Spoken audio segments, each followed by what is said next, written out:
Welcome to Digital Dividends. In this episode, we are going to speak with Payal Malik, visiting professor at ICRIER, about India's sovereign push for AI. Thank you for joining the show, Payal. Thank you so much, Puja. I want to ask you that geopolitically speaking, AI is very important, and there's a lot of buzz about India's whole push for sovereign AI. Beyond slogans, what is it that India is doing? If you could just help us understand and take us through. Yeah, thanks first of all for having me and discussing this very important topic. So India's policymakers in the last 10 odd years or more started viewing technology as a very, very critical tool for achieving economic development. And so therefore, we have to move beyond just pure capital accumulation into innovative activities, because the idea of this economic growth model is that innovative activities through appropriable knowledge do create technological externalities and then help nations develop.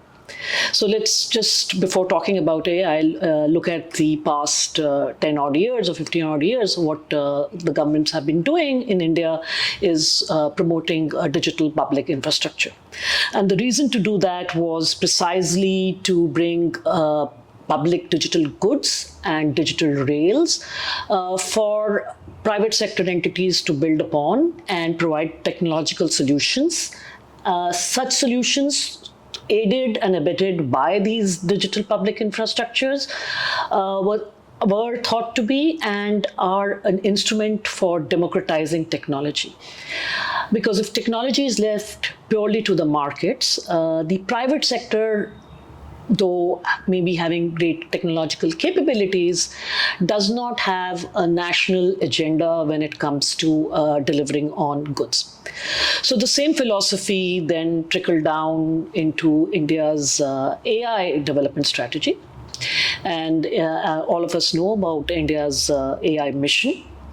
The idea was that create proper infrastructure required for AI, be it compute, be it data sets, through funding from the government. And this is a kind of a modern industrial strategy where the government participates, but participates at the margins, in the sense not through subsidies, but by providing the core infrastructure. Because in the absence of this core infrastructure, the AI developers and AI solutions would not be scaled up. And there's a lot of actually literature on revival or reimagining of industrial policy in an AI era. Even Danny Rodrigues has written a paper where, unlike where industrial policy was a cuss word, so to speak, in the previous era, industrial policy is now seen as an enabler. Not just in provisions for providing protectionism to domestic industry, but as an enabler such that multi-stakeholder participation happens. And in the Indian context, it is very important because we are blessed because of our Y2K legacy with talent, with engineering talent, entrepreneurship talent because of the Startup India initiative. But that could not just be the only lever for development of AI in India, because those are more like solutions to problems, but they still are hungry for infrastructure. And like any infrastructure, there are scale economies. A huge amount of resources are required. And so no single company or no single startup could afford to invest in those infrastructures. Having said that, there are, of course, our big tech of the Web 2.0 era who are vertically integrated, who have compute infrastructure, who have are building and pumping in billions of dollars for building up foundational models. So the choice before India was to depend on these handful of companies to provide our AI or to AI journey, or to handhold the startups by providing some core infrastructure facilities. So now the idea of this industrial policy, where the governments and sovereign push by governments in this critical technology, is to actually crowd in private investment, because normally the theory says that government investment normally crowds out private investment, but it is a little different when it comes to AI. So India's AI mission, a huge initiative by the government, is looking at providing compute, providing data sets, data centers, and now, though a little late, but also Indic language, contextual large language models. Because 80% of the language models in India are still running on models provided by OpenAI, Meta, etc. But government, in its wisdom, and rightfully so, thought that in order to contextualize the use, because a technology is as successful as its use cases are. And in a country like India, our use cases will be very, very language dependent. Use cases cannot be eked out, or applications cannot be eked out of large language models which are trained on data sets which are not Indian, which are trained on languages which are not Indian. And hence, this push by the government to do that by creating Indic language contextualized large language models, on which there is inference and training to create applications, is I think a bold initiative. I think it's been driven from the top. The minister has, Honorable Minister Ashwini Vaishnav has been continuously making pronunciations that pronouncing that how compute will determine India's AI journey, and has been therefore working towards it. And now we are in a situation where I think 34, according to the latest allocation, India's national compute capacity has been increased to 34,000 GPUs. Along with this, there are 3 new startups. Sarvam, of course, was already a front runner. Startup which was established, I think, just 2 years ago, which had had the foresight to start developing language models in Indian languages, but it got impetus through a grant from the government under the Indian AI mission to build a large foundational model. So it was already building small language models for specific use cases, etc., in Indian languages, and 3 more companies have joined in. And 3 more companies have been given the role of developing these models for India's use cases. The other thing which India is now doing and hoping to do while going is open data sets, because data lies at the core of AI. A large amount of training data sets are available with big tech companies because of their legacy technologies, say be in search, social media, etc. And so that did give them some kind of a head start. But creating indigenous data sets, keeping them open, is a vital component of the digital public infrastructure in AI, which the government is promoting. So I guess this entire strategy is a strategy which the government had started adopting right from the adoption of Aadhaar. So again, it comes back to Aadhaar. Aadhaar was a game changer, and Aadhaar allowed the mushrooming of so many startups, because once you have credential verifiability, UPI for payments, data exchange architecture in DEPA, it made entrepreneurship very easy and provided the right kind of tools for entrepreneurship. So India's experience of the digital public infrastructure is kind of now being carried forward in the AI ecosystem. The other thing which is very important is that this infrastructure, having a DPI character, is trustable and interoperable. Interoperability is very important, which is not existing in the proprietary technology. For giving you an example, OpenAI's foundational models are also closed systems. They are not open systems, so to speak.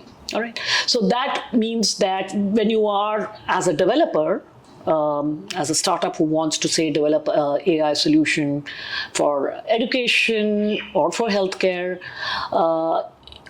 if you're using OpenAI, you are in some sense dependent on OpenAI's model, and there are various ways in which these dependencies could lead in creating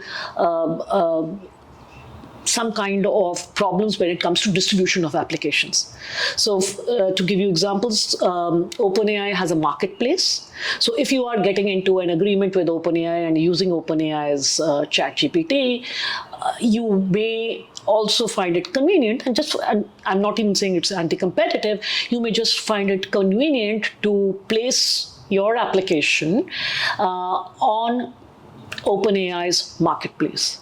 Similarly, if you are using the cloud infrastructure of, say, AWS, that is the Amazon Web Service, or Microsoft, these companies are also kind of vertically integrated, and that dependencies could lead, again, to be dependent on their marketplaces for reaching to the end customer. So then the ecosystem, which we had seen in the digital markets of the past, the same kind of ecosystems get replicated, where these large companies become the orchestrators of these ecosystems, decide on the shape, the trajectory of these technologies, and are therefore not so open and so democratic. So India's sovereign push basically means that the compute infrastructure, which lies with a handful of companies, are now given access to these startups at a subsidized rate, such that they are not dependent on these large companies, and they can then develop solutions based on more Indian needs, develop solutions based and distribute them through mechanisms and platforms which are not just the Googles and the infrastructure and the Amazons of the world. So that is where the role of sovereign AI comes into place. Just to contextualize with the changing academic thought also, which I had mentioned when we started this conversation, academic thought, their very recent papers are now celebrating industrial policy interventions of this kind, which they call as moonshot mission strategies. So AI mission, the word itself, these are moonshot missions. Why? Because they are trying to bring up to steam the country to a newer technology, a disruptive technology. And the question is not whether or not innovation policy can work. The question now more is, how should it be improvised in order to make governments and make a partner in a public-private partnership setup to deliver the technological goods which these technologies promise to bring. So in this ecosystem that is coming up of a sovereign AI mission, you work so much with startups. How are startups in this ecosystem responding to these incentives and these opportunities that are coming up? Yeah, so startups means we are blessed in that sense. So we have 172 to 200,000 startups in India. Of course, all of them are not that innovative, and we have had those issues as well with how much do our startups innovate, or rather just replicating certain business solutions and copying and pasting from technological startups in rest of the world. But I think when it comes to AI, they have really come up and stood up to the occasion. I think realizing the potential. If you look at the trends, and I have some numbers here, Indian AI startups have grown at the rate of compounded annual rate of growth of 38% in the last 5 years or so. And the cumulative generative AI investments is now around US $2.5 billion, which makes around 5% of the total AI funding of the entire world. India now ranks 7th globally in both private AI investments with $9.85 billion and outnumber the newly funded AI startups. And the large proportions of the startups in India are actually industry agnostic, meaning that they are more into horizontal applications like text, image, so you've got chatbots, etc., come under text, your images, videos, and speech generation. And Indic language leadership and LLM development, I think, is the defining characteristic of India's startups. Even before the push by the Indian government to build large foundational models in Indic languages, which was in the works and which had to happen. There was a lot of controversy whether or not India should build its own foundational model, because foundational models were getting commoditized. Large companies such as Meta, Google, and they are very resource intensive. That's for sure. But could it be the DeepSeek moment? I do not know. That when China came out with its own foundational model, that triggered this interest, or it was in the works. Most probably it was in the works, and I am sure the government was thinking about it because it was increasingly becoming clear that these large language models which are coming out of the big tech companies, US-based multinationals, etc., may not be trained on data which is India-specific. And training data is very, very important for the usability of an AI application, and the training, the more contextual, the more grassrooted, and the more language specific is the training data, the better would be the usage. So startups had already started making what is known as the small language models. These small language models were addressing very, very specific and niche needs. For instance, what we are used to are now these chatbots like ChatGPT, where we put in any kind of a question and hope to get a response. And the horizontal depth of our questions and horizontal depth of these models is really huge. That is given. But then Indian startups started thinking, no, let us now, because too much of resources are required for those kinds of foundational models, let us now start building small language models. And Sarvam was the leader in making these small language models, use case specific. Kisan AI, for instance, is one small language model, and I had a conversation with the promoter and the founder, and how they basically went to the fields, recorded languages, local dialects, etc., to train their small language model to help the Indian farmer. Similarly, in healthcare. So these kinds of initiatives were already happening, and the startups had taken a lead in understanding that we'll have to create now Indian solutions, because the nature of this technology is that it is in some sense, the large language models in some sense are general purpose, but filtering from these general purpose technologies, you do need very specific solutions to Indian problems. If I also means I was just having a look, means it is in every sphere you'll see that an Indian specific solution has been created by Indian startups.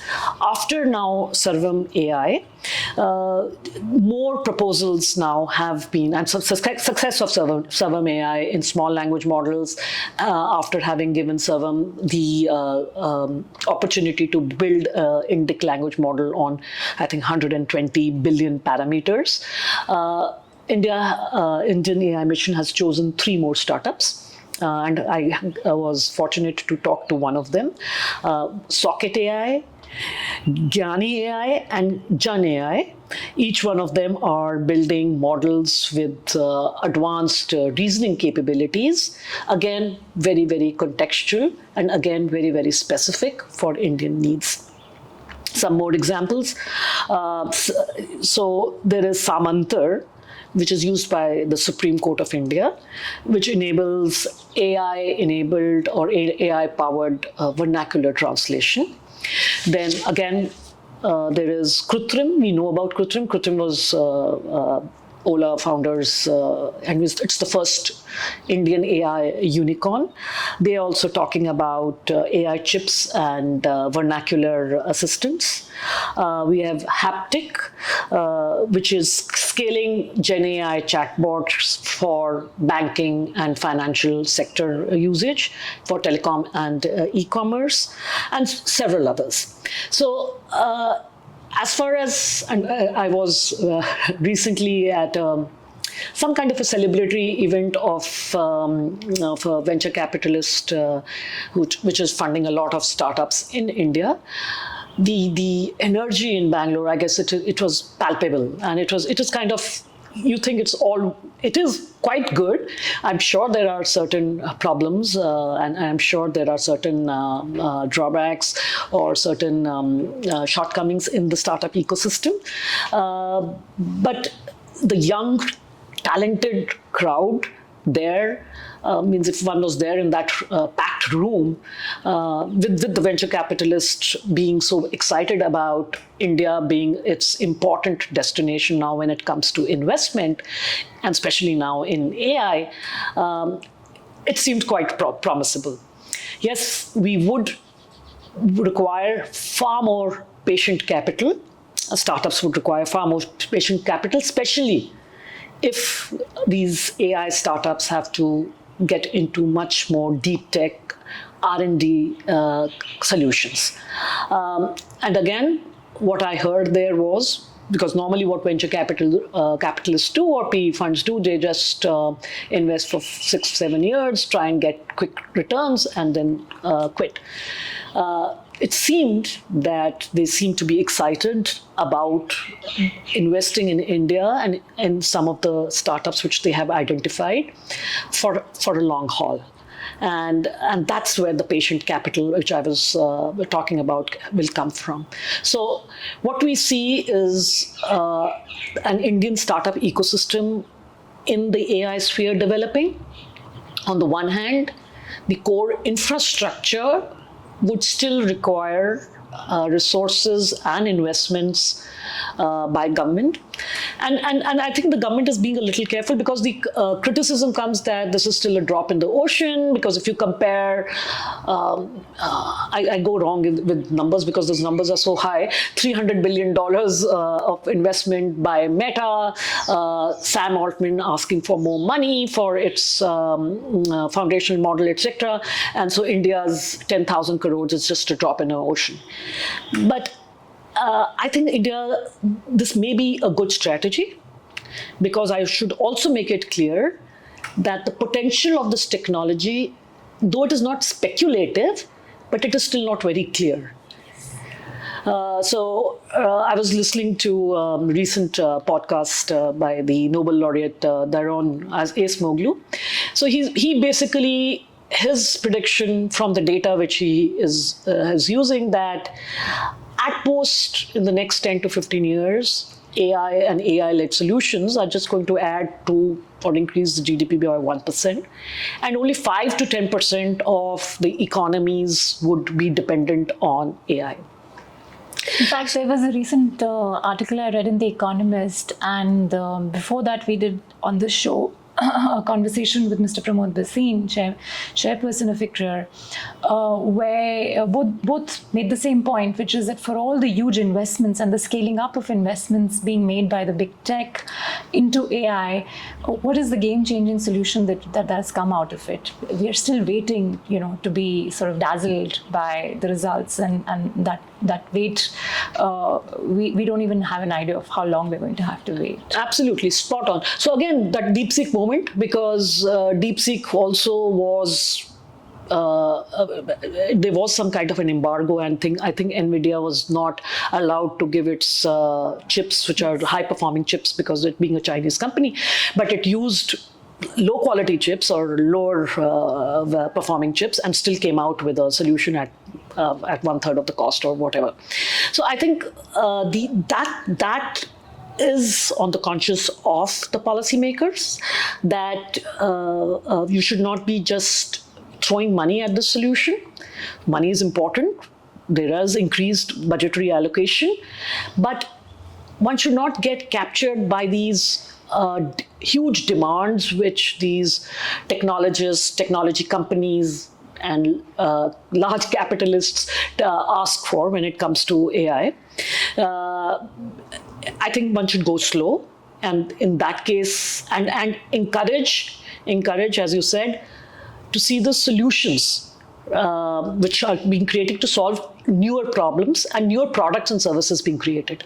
So again, going back to what Darin Acemoglu was saying, he says that if it is doing things better, which were already known how to do it, but doing them better and more efficiently is one thing, using AI tools, but creating new products and new services using AI is another thing. And so he had a word of caution that this one should not buy into this AI hype. And so therefore it is very challenging for the policymaker to where to stop and how much to pump in, and how to craft an industrial policy strategy which is mindful that you have other priorities. It's water. A fine balance. It's a fine balance. Water, sewage. These are also priorities which governments have. And so the India AI mission's commitment of now starting with 10,384 crores or so is a starting point. And I think as the technology develops and refines, and certain use cases come to fore, this public-private partnership in India, where again the core infrastructure, and I'm saying here the core infrastructure, mainly I'm talking about computes. Okay, so it is not that AI should not be seen, okay, there is a problem, let's put some data, let's throw in more compute, put in some resources, and let's get a solution. In fact, most discussions of AI's growth tend to revolve around use of data and also talent. But you've discussed infrastructure, you've also discussed the role of patient capital, but what else is needed for this growth to materialize? So compute, as I said, will be important. Data centers will be important. Now these data centers are very energy intensive. So how do our power utilities respond to it? That will be important. I still feel that getting the compute conundrum right, what is the right amount of compute, how much would be extremely important. India, as I said, is also developing a supercomputer, Eravat, then GPUs through this India AI mission. There are mushrooming data centers now. Now data centers are developing. Initially, data centers used to be where the submarine cable used to land, which is on the coast. But we are seeing now examples of small data centers emerging out of Indore, emerging out of small towns, etc. So the ecosystem needs to now respond again enough, and India is very, very good at that, in a frugal innovation framework. So rather than being enamored by big tech, their vertically integrated powers across the AI stack, these decentralized initiatives need to be promoted. One way to do that is, for instance, as compute would be important, and India is trying to do that, is through what is known as open compute infrastructure, where you basically aggregate small compute capabilities, which may not lie with one single firm, but you aggregate, and that the workloads then can be divided over this aggregated compute infrastructure. So how do we tackle compute will be one. Second, as I've mentioned, is which was one of your points, is data. Data will always be very critical. And the more context-specific, real-time data sets which Bhashini is trying to develop and provide for innovators and developers to work on, we create on an open source method, the better would be our AI outcomes. Towards the end of this discussion, I want to bring back a point that you briefly mentioned in the beginning, which is on big tech's dominance and the tendency for them to replicate their dominance in also AI markets. Yeah. What are the fears of that, and how can India tackle that? So for big tech, this is a do or die situation now.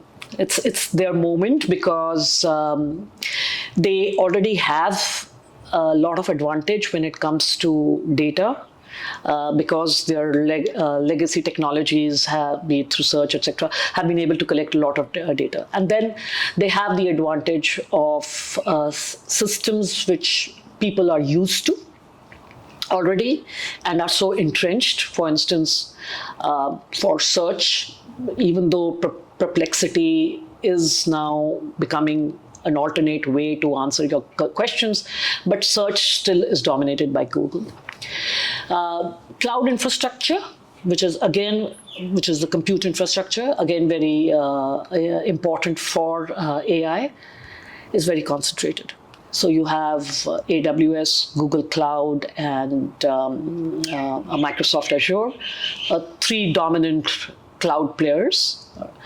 The study which we did, India, in 86% of India's cloud infrastructure is concentrated in these companies. And what they tend to do is, through these dependencies, tend to spawn in adjacent markets.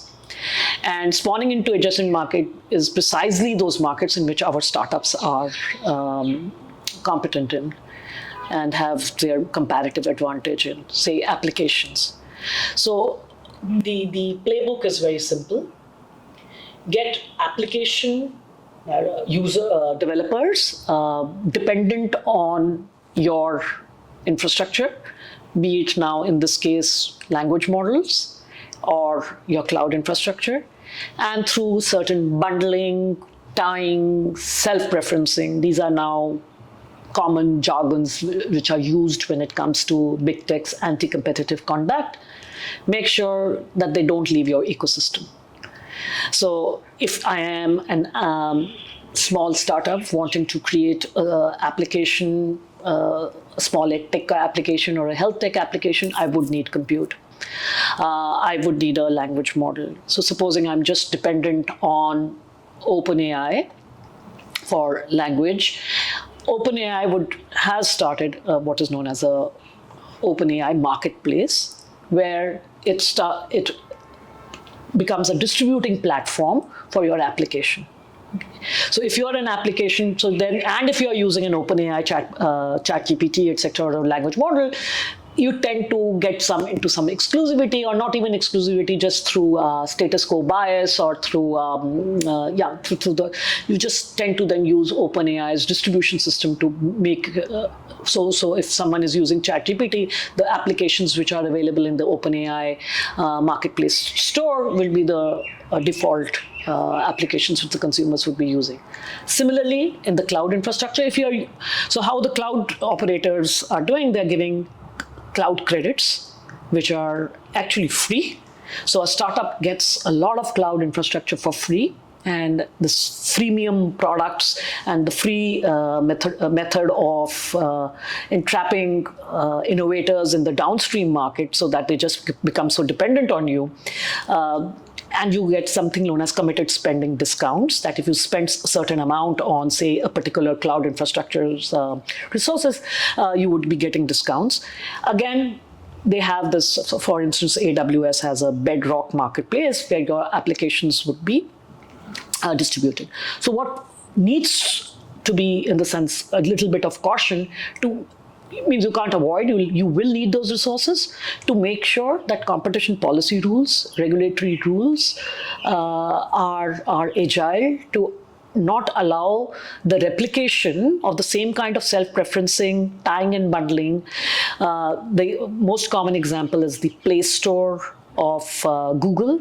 So all the app providers now, if they need visibility and access in India, because in India, 98% of access to applications on the mobile ecosystem takes place through the Play Store.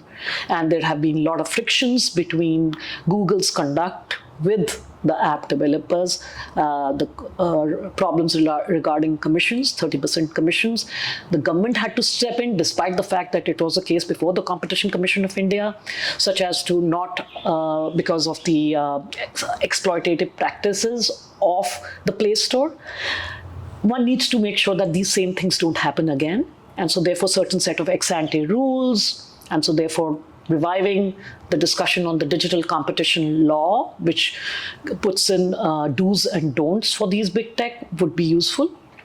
And lastly, again, a market-based solution should be, again, talking about self-preferencing. For instance, I think in a previous conversation, I had said that if you take an Android phone, and if Gemini comes bundled with it as a default language model and a default foundational model, where does the success of our small language models then lie? Because increasingly, AI is going to be shifting to mobile. It will be AI on mobile, and in India, it will be mobile first again.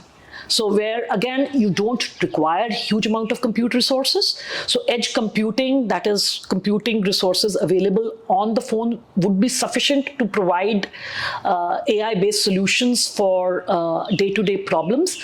But if there is self-preferencing and our small language models, our applications do not get a fair access, then it can hurt our ecosystem as well.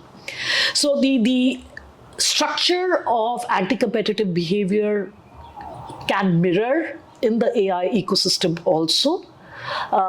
The competition policy, industrial policy, therefore, will need to act in tandem, where the industrial policy is now no longer, as I said, protectionist industrial policy. It is a strategic imperative, given that there are geopolitical ramifications of having AI capabilities, but it is also a competition imperative. So competition policy and industrial policy will have to act in tandem to make sure that the same ecosystem, which was hegemonic, driven by a handful of companies, does not get replicated in AI.